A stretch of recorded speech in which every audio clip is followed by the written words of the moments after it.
Welcome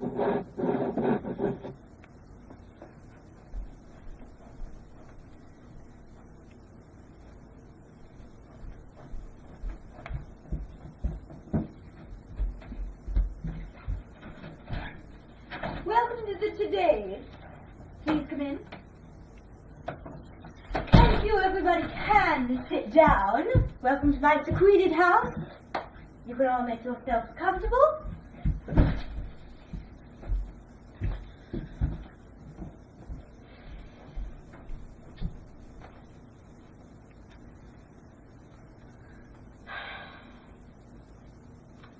Good morning, everybody.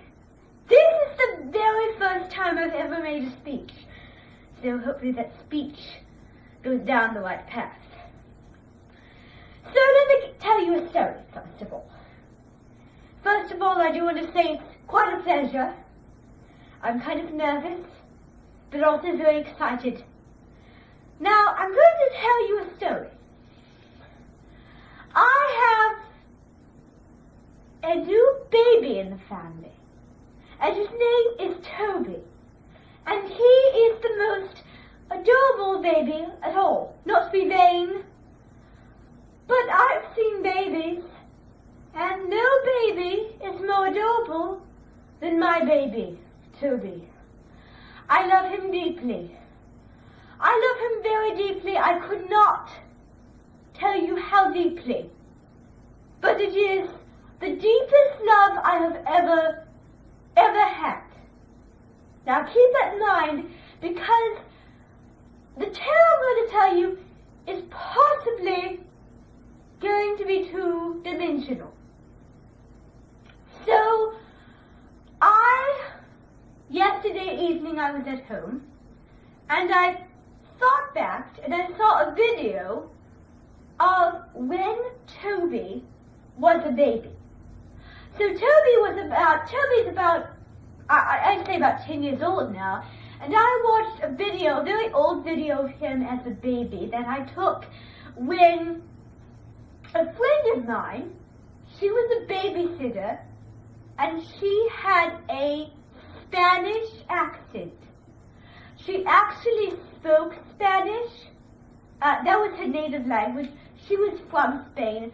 She lived there about 10 years of her life, and then the other 10 years she came here to America, and she learned our language.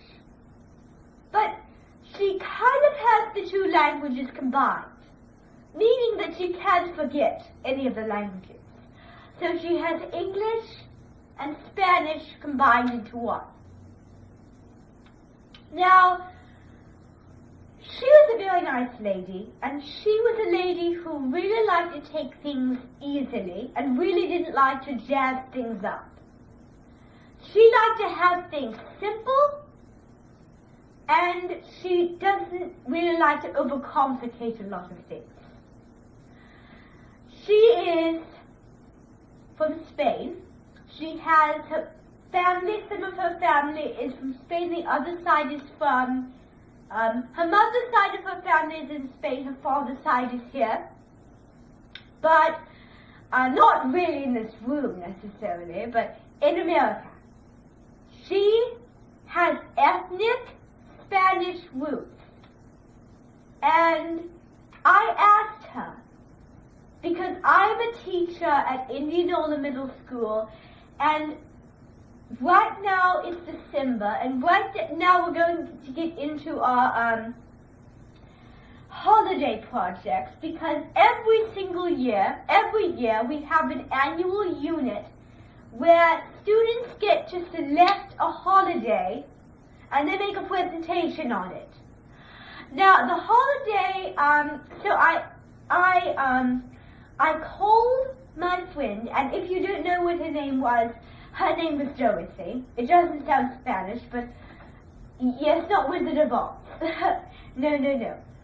Dorothy in there was not Spanish. So anyways, I called her, and I told her, would you be willing to give them a sample of how to do it by coming to my school and having yours over Spanish bullfighting? And quite frankly, I just asked her to share her ethnic roots because I think it would be very engaging for me and my students, my language arts students, to see kind of the ethnic roots and to kind of get a good introduction by knowing my friend and knowing how to make the presentation. And if you want to know the software, it is Adobe Spark. How many of you have heard of Adobe Spark before? Yes. Yes, and you really cannot select the font or the color of the words, because Adobe Spark is a very upper level technology use. So, as I was saying, she came in and she did hers over Spanish bullfighting. And that really gave me an opportunity to see her ethnic roots like I've never seen before. Now, I've talked to her many times on the phone, but it was the very first time that it was engaging so that me and my students could actually see her. So, when she was about 5 years old, or around her 10 age, before she came to America, when she came to America, she was about 11. But one of her most favorite traditions in Spain, when she was living there, was bullfighting. She loved the power of bullfighting. She really liked the fierce bullfighting. Now, the point of that is that my friend is really respectful to nature. She knows that we're not the only living humans, and she really adores the bullfighting. Now, the bullfighting is really fierce, and that doesn't describe her personally, but she still loves it, and she's really amazed that the bulls can actually be trained to act in these kind of ways, the ways that we humans treat them, and the things that we want out of them, and that both we're fighting. Because sometimes, we like to have games, we like to fight, but so do bulls, and that's kind of what they have in common.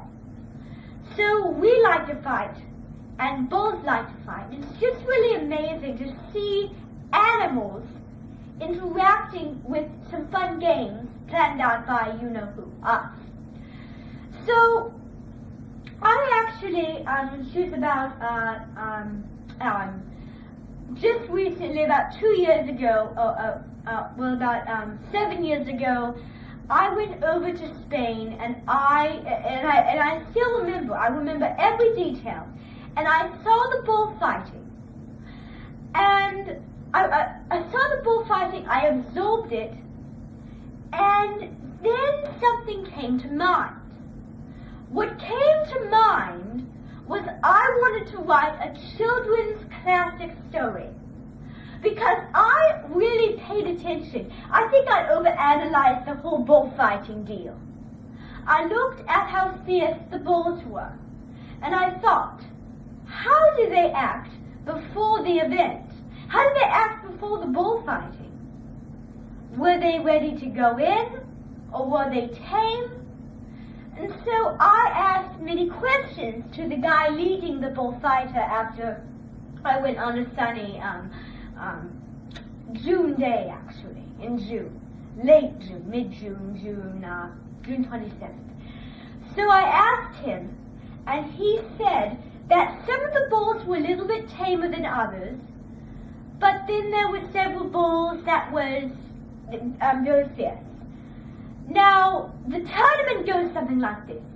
The bull is covered to the orpheum, and they put these things in the bull to make the bull angry, because what they want out of the bull is what we want out of the bull is the bulls to fight, actually, to get mad. And so I absorbed that, and I was like, ooh, Lord, I think you're taking it a little bit far. I was like, half of me was going, yes, I really want to see it. Then the other half of me was going, don't be rude to nature. But I didn't say it because the other feeling was stronger.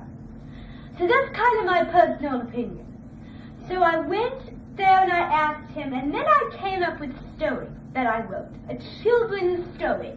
It is called Ferdinand, because I observed how the bulls were fierce, and I wondered, I wonder what it would be like to have a bull that was very tame, because usually when you think of bulls, you think of really fierce creatures.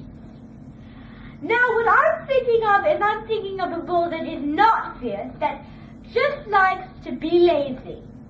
And he has a life changer which goes down the wrong path, and then he's back where we started. So that's the idea of the story Ferdinand. Now, on the next break, and this is a story about a bull who just likes to just sit around and do nothing all day. And the other bulls are, he doesn't feel envious of the other bulls, because the other bulls, he feels lonely, because the other bulls are interacting and they're doing all this fun stuff, and they're, playing with each other, but not him, because of how lonely he is, because, maybe he's smaller than the other. He's smaller than the other, so he doesn't like that. So all he likes to do is he just likes to sit under a tree, and he doesn't like to fight. He just likes to sit. He just likes to look around. He just likes to smell the flowers. Now, I'm going to read to you the story created by me, Barbara Eden, that's my name. And I'm going to show you kind of a story that I came up with, and I hope that you'll be amazed. Okay? So let's take an intermission.